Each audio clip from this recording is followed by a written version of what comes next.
Vamos ver então, tópico número 1, Éfeso, o ponto de aprendizado dos vocacionados.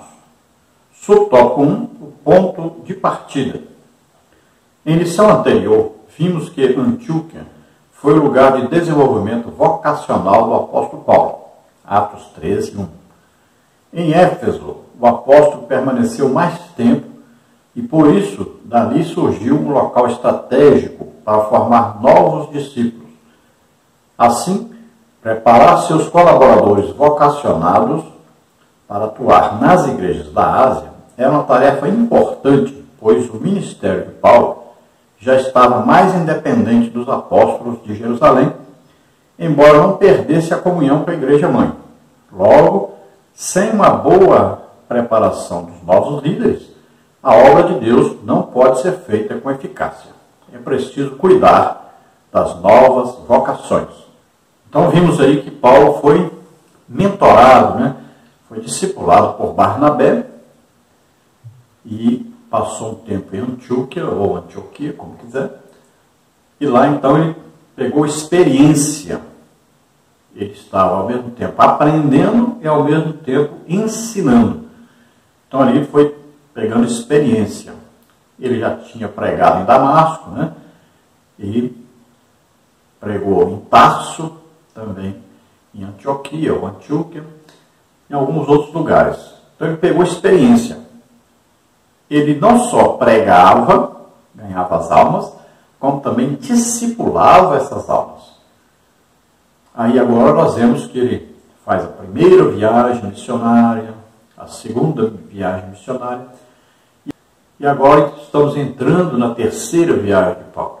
Nós vamos ver que agora ele está voltando para Antioquia, mas ele resolve ir então a Jerusalém.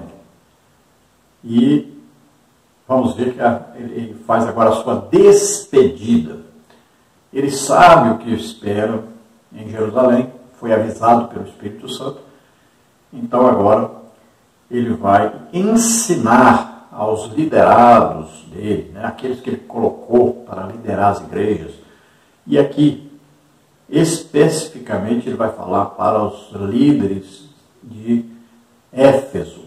Ele está em Mileto, manda chamar então toda essa liderança, todos os obreiros da igreja de Éfeso, até Mileto. E ali ele vai dar as orientações finais. Ele diz para eles que está se despedindo, que eles não veriam mais o seu rosto. Então, ele dá os conselhos finais a eles. Então, Paulo diz que por 3 anos ele esteve em Éfeso, somando então as suas passagens por ali. 3 anos ele esteve, principalmente ali numa escola de Tirano. E nós vamos ver que em Éfeso é onde Paulo mais praticou a guerra espiritual. Vamos ver ali que havia muitos que praticavam artes mágicas. Vamos ver ali quantos sinais, prodígios e maravilhas Deus fez para combater exatamente o poder de Satanás, a ação de Satanás naquela cidade. Então ali Paulo teve uma experiência muito grande, uma experiência espiritual. Então Paulo agora vai juntar a sua experiência no aprendizado da palavra de Deus com a sua experiência do poder de Deus. Ele junta essas duas coisas e vai orientar então os obreiros para que eles tenham essa mesma experiência, para que eles possam combater os falsos ensinos, os falsos mestres, falsos pastores, falsos irmãos, todos que vão introduzir aí heresias, introduzir mentiras, enganos, que vão tentar levar o povo após eles. Então eles precisam estar preparados para essa guerra que vai surgir, porque durante o tempo que ele esteve com eles, ele pôde, através da comunhão com Deus, da orientação do Espírito Santo, combater e vencer todos esses falsos irmãos. Veja que Paulo sempre esteve em comunhão com a igreja de Jerusalém, mas nunca dependente da igreja de Jerusalém. Ele nunca esteve ali perguntando tudo que ia fazer, deixa eu ver se os irmãos lá concordam e tal. Não, ele fez a obra de Deus orientado pelo Espírito Santo, fez uma grande obra para Deus E nós sabemos que todo excelente obreiro é aquele que faz a obra de Deus orientado pelo Espírito Santo. Se a pessoa ficar dependendo muito de liderança para fazer a obra de Deus, provavelmente ele não vai fazer quase nada. Eu sempre evangelizei, por exemplo, colégios, um lugar excelente de ganhar almas. Sempre evangelizei hospitais, prisões, sempre cultos nas ruas, na rodoviária de Imperatriz. E minha média era de pelo menos 100 almas por mês, que a gente ganhava todo mês.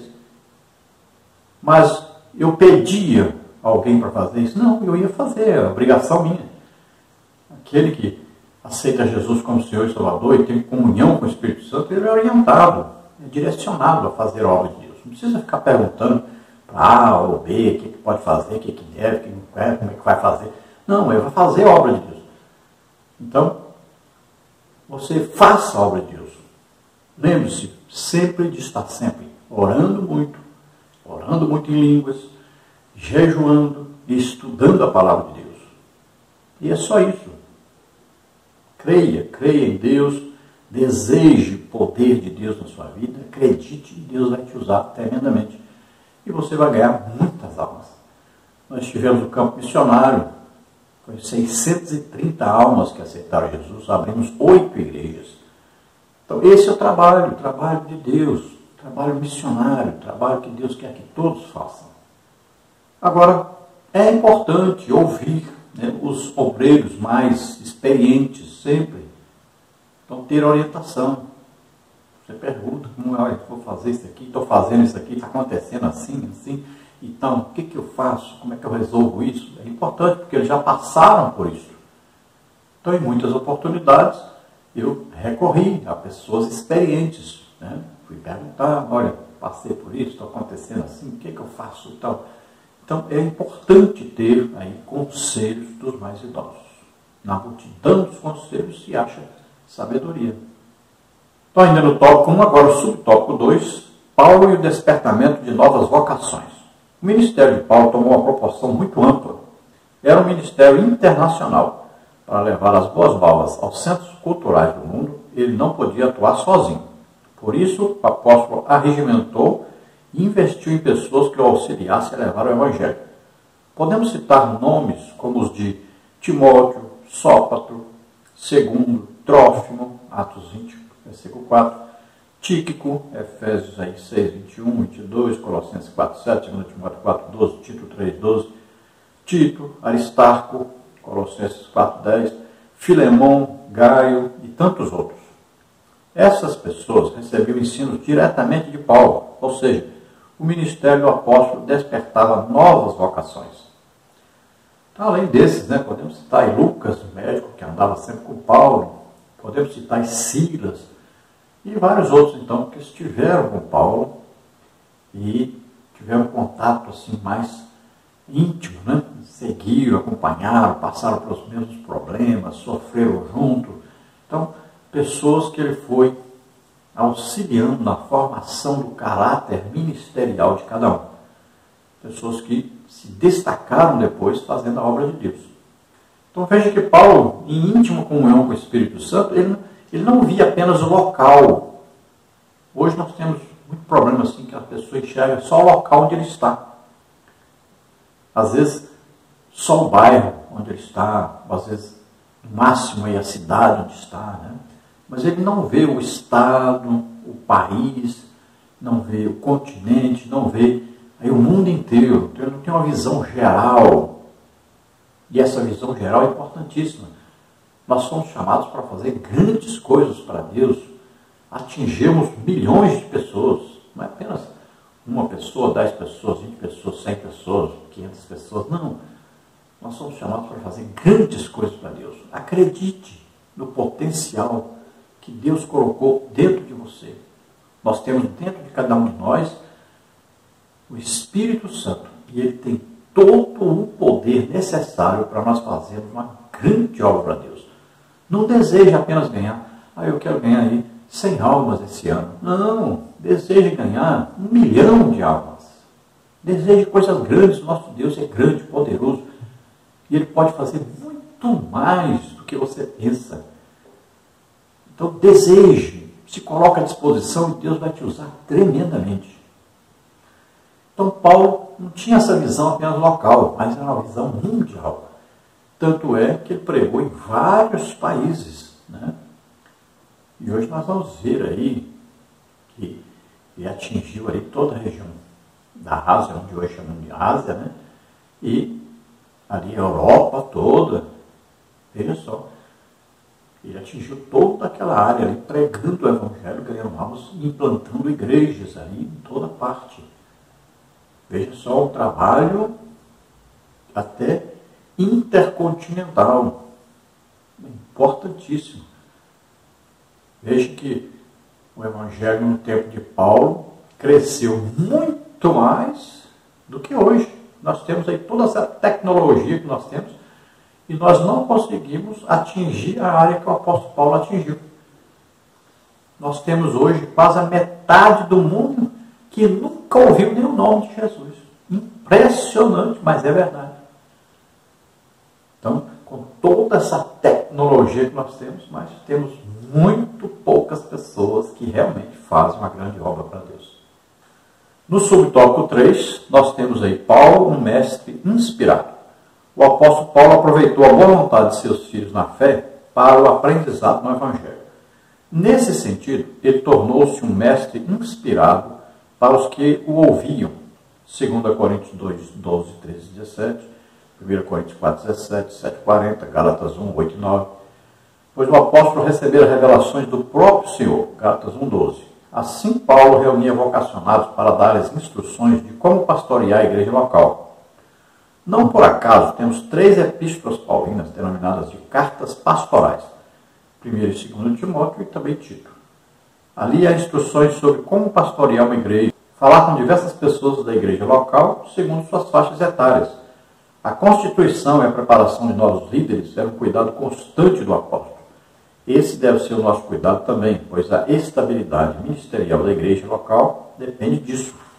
Então veja que o apóstolo Paulo encontrou facilidade de ajudar os obreiros porque eles tinham o coração aberto para o aprendizado com Paulo.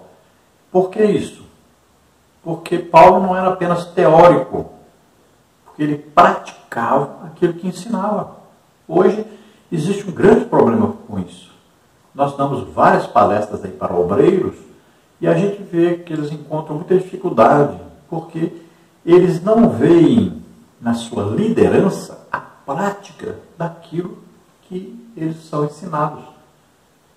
Então você vai ensinar sobre evangelismo, mas você não evangeliza. Você vai ensinar sobre batismo com o Espírito Santo, muitas vezes a pessoa que está ensinando nem é batizada. Você vai ensinar sobre aí, oração, a pessoa não é pessoa de oração. Vai ensinar sobre jejum, a pessoa nem jejum faz. Você vai ensinar sobre dons do Espírito Santo, a pessoa não tem nenhum dom do Espírito Santo e quer ensinar sobre isso. Então, falta prática. Olha bem, Jesus ensinava, pregava aquilo que ele fazia, que ele era. Paulo, a mesma coisa. Então, o Evangelho precisa de prática. Então, quando as pessoas estão ouvindo alguém falar, alguém pregar, alguém ensinar, mas a pessoa não tem a prática, então já vai ouvir de mau grado. Por isso, aqueles que Paulo colocou para dirigir as igrejas, eles tinham o coração aberto para o que Paulo ensinava, porque ele praticava aquilo que ele pregava e ensinava. Eles sabiam que Paulo tinha tido um encontro com Jesus, ouvido e aprendido muita coisa do próprio Jesus. Então veja que nós temos aí as epístolas pastorais, né? 1 e 2 Timóteo, também Tito. São as epístolas de Paulo dirigidas exclusivamente para o ensino, né, aos pastores, aos líderes, aos obreiros. Todo aquele que dirige algum departamento da igreja também é importantíssimo esse ensino de Paulo, que é o ensino pastoral. É um conselho dado a um jovem como Timóteo, né, inexperiente, que estava dirigindo a igreja. É um conselho dado a Tito, por exemplo, né, para falar aí como escolher os obreiros, os líderes de cada congregação. Tá? Fala tanto para Timóteo como para Tito quais as qualificações dessa pessoa que vai assumir a direção de um trabalho, a direção de uma congregação. Então é muito importante que todo obreiro leia e releia várias vezes aí esses 3 livros, ou essas 3 epístolas de Paulo, que são as pastorais. Todo obreiro deve saber bem o que está escrito aí. Também aprendemos sobre as faixas etárias. Não podemos falar com um idoso da mesma maneira que falamos com um jovem ou com uma criança. Então, cada faixa etária tem aí um tipo de ensino, de pregação adequado que vai dar certo com essa faixa etária. Assim como mulheres e homens, né, têm aí uma maneira diferente de ensinar, de pregar para cada um. É claro que existe a pregação geral da igreja, mas quando se trata de ensino sobre liderança de departamentos e tal, de funções na igreja, então cada um especificamente deve receber o ensino dentro daquilo que ele precisa, da sua faixa etária, da sua capacidade para gerir isso que vai aprender. Quando existe a estabilidade, quando existe aí paz, orientação com a liderança da igreja, todos estão então, com um acordo, temos todos aí o mesmo objetivo, que é ganhar almas, né? Esse é o objetivo principal da igreja. Além de ganhar, nós vamos, é claro, depois discipular, mas o principal objetivo tem que ser sempre ganhar almas. Então, todos unidos em torno disso, aí vai haver paz, vai haver progresso, e os ministérios devem ser reconhecidos pela direção da igreja. Existem 5 ministérios, cada um tem o seu ministério, cada um deve exercer livremente e apoiado pela liderança esse ministério para o qual foi chamado. Então tudo vai funcionar muito bem e vai ter grande progresso na igreja. Nós temos aí no tópico 2 o legado doutrinário de Paulo para os novos líderes. No subtópico 1 nós temos a advertência de Paulo a respeito dos judaizantes e dos gnósticos. Então nós vamos ver na letra A aí quem eram os judaizantes. Durante o ministério de Paulo, muitos judeus acolheram a mensagem apostólica e tornaram-se cristãos, mas nem todos aceitavam a liberdade cristã dos gentios. Por isso, alguns deles torceram o ensino do apóstolo, afirmando que a salvação dos gentios dependia da observância da lei mosaica. Assim, exigiam que os gentios convertidos observassem a lei, tais como alguns aspectos: a prática da circuncisão, a guarda do sábado judaico, a observância dos ritos que envolviam datas e comidas. Paulo se levantou corajosamente, Gálatas 1, 6 a 9, e o legado que ele nos deixou foi a defesa intransigente quanto à natureza graciosa da salvação. Disso, nenhum líder cristão pode abrir mão. A salvação é por graça e não por mérito humano. O apóstolo preocupava-se em viver de maneira coerente com o que ensinava. Então nós sabemos que quando iniciou a igreja, então quem é que aceitava Jesus mais? Gentios ou judeus? Eram mais os judeus. Tinham mais judeus na igreja, a grande maioria era de judeus. No tempo de Paulo também, só que depois Paulo começou então a pregar mais aos gentios, e aí o número de crentes na igreja passou a ser mais de gentios. Hoje é dificílimo um judeu que é convertido, que é salvo. Dificílimo. Mas existe, mas são pouquíssimos. E a grande maioria, né, a grande massa, vamos dizer, talvez uns 95% ou 98%, talvez até mais, são gentios. Então veja só que houve uma mudança radical nisso. Então nesse tempo, o que acontecia? Os apóstolos em Jerusalém se dedicavam exclusivamente à pregação, o ensino, o discipulado dos judeus. Enquanto Paulo, além de pregar aos judeus, pregava mais aos gentios, se dedicava mais aos gentios. Então, o que é que aconteceu? Os judeus que se convertiam, principalmente em Jerusalém, saíam pregando pelas igrejas e passavam onde era igreja de gentios. E eles ensinavam, olha, se vocês não se circuncidarem, não guardarem o sábado, não guardarem aí as leis dietéticas, se vocês não guardarem a lei conforme nós cumprimos, vocês não poderão se salvar. Então o que acontecia? Eles ficavam desesperados. Paulo não falou nada disso para nós, não ensinou isso. E agora? Então começou a haver uma confusão tremenda. Tanto é que Paulo teve que ir com Barnabé a Jerusalém para resolver essa questão. Então foi dada aquela carta para eles levarem para as igrejas e dizer, olha, não, vocês não precisam guardar sábado, não precisam se circuncidarem. Não, vocês precisam saber que a salvação é pela graça de Deus, ou seja, através de Jesus e seu sacrifício por nós. Agora vocês têm que acreditar nisso, é pela fé nisso. Vocês são salvos pela graça, mediante a fé. Acreditar nesse evangelho. Jesus fez tudo o que era necessário para nos salvar. Só temos que acreditar nisso. Aí somos salvos. E ele explicou também, olha, vocês não podem mais ficar comendo sangue, nem carne sufocada, que contém sangue, né? E não podem viver mais em prostituição. Então eles teriam que deixar aquele ir ao templo dos deuses, né, onde tinha ali prostituição, tinha pessoa que eles acreditavam que ali fazendo sexo com uma daquelas prostitutas cultuais, eles iam ter boas colheitas, também casavam, descasavam, não consideravam o casamento. Então, foi dado para eles orientação, não podem mais viver em prostituição. Então essas coisas foram passadas para eles. Imagine a confusão que teve, quantas pessoas se desviaram por causa disso aí, dos judaizantes que entraram pregando por toda parte.